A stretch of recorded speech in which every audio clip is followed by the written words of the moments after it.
thank you, Greg, and thank you to the Harvard Humanists. It's really an honor to be here and to get a chance to speak to you tonight. I'm going to speak about the relationship between human knowledge and human values. Now, it's often thought that this relationship is a problematic one, philosophically and scientifically, and I'm going to argue tonight that it isn't.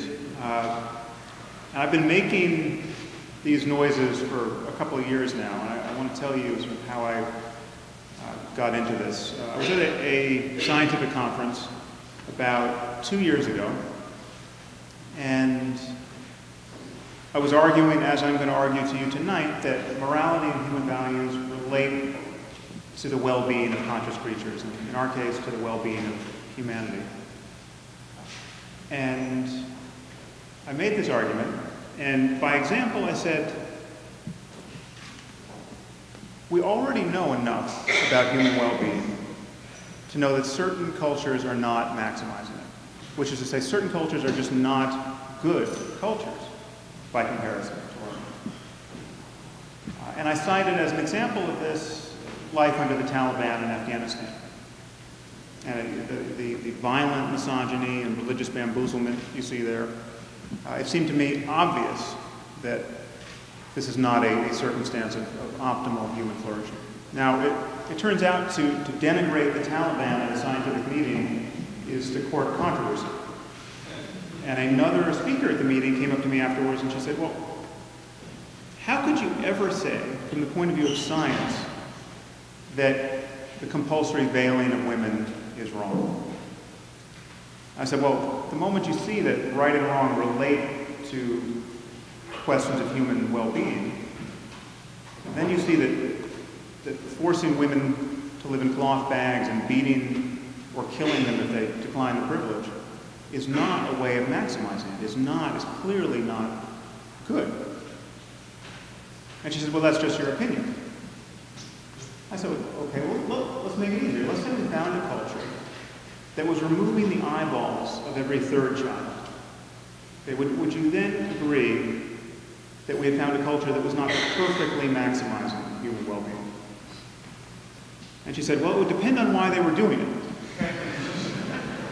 Now, let me just give you a sense of who I was talking to. I was talking to another speaker at the conference, someone who has a background in philosophy and science, someone who is a bioethicist, who is now on the President's Council of Bioethics. She's one of 13 people advising the President on all the ethical implications coming out of progress in the life sciences. So our conversation continued. I said, okay, well, let's say they're doing it for religious reasons.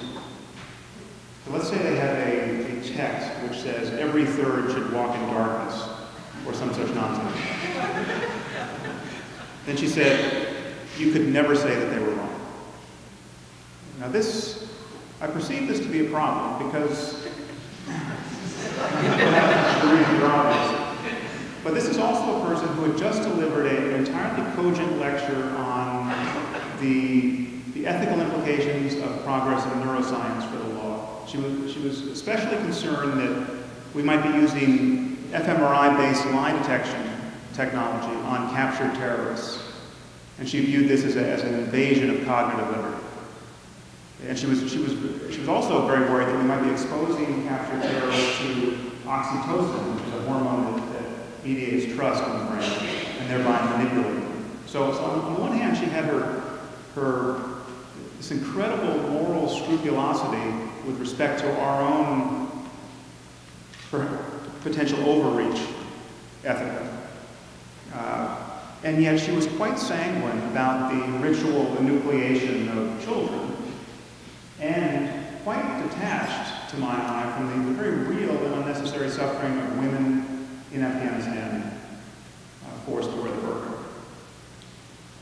Now, as many of you know, I've spent several years at this point publicly criticizing religion, and the first thing you discover when you do that is that everyone's first reason for believing in God is not that there's so much evidence that God exists. And that even with fundamentalists, you don't hear about the empty tomb.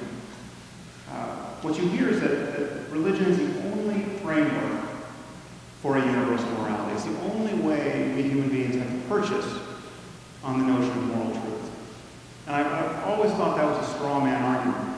And as I argue in my book, in the end, it is a straw man argument. But clearly they're in touch with a problem here. Because I'm now meeting many secularists and disproportionately well-educated, liberal people who seem very confused about the possibility of talking about moral truth. Many of us have been convinced that something in the last 200 years of intellectual discourse has made it somehow problematic to even think about moral truth or a truly general framework for human value. So I'm going to try to undercut that myth in the time allotted, and that's the purpose of my book. There's this notion that there's this radical disjunction between facts and values. On the one hand, we have facts, and facts are the sort of things that science can treat, and at every level at which they exist, from physics on up. But values, it's imagined, are something else entirely. Okay, you've probably heard from David Hume, the Scottish philosopher, that there's no description of the way the world is that can tell us how it ought to be or how we ought to behave. You can't get an ought from is how this idea is often condensed. Now I'm going to tread rather lightly on the ancient philosophical debates that cover this terrain, and I don't make too many apologies for that because I think many of these debates are useless or worse.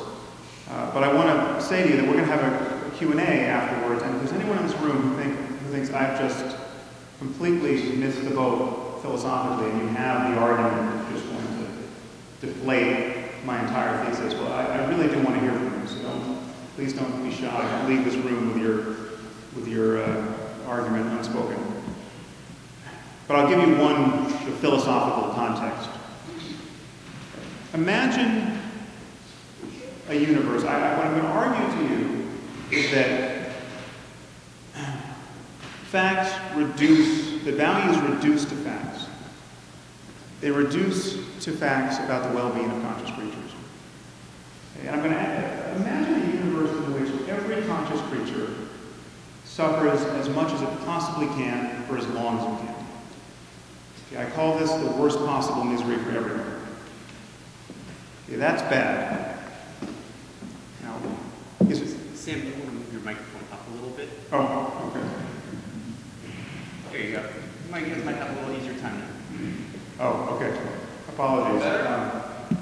Huh? Can you, am I here? Can you hear me?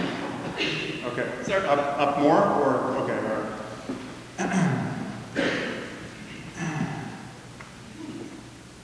Imagine a universe where every conscious system, anything that can possibly have an experience, experiences the worst possible misery it can, for as long as it can.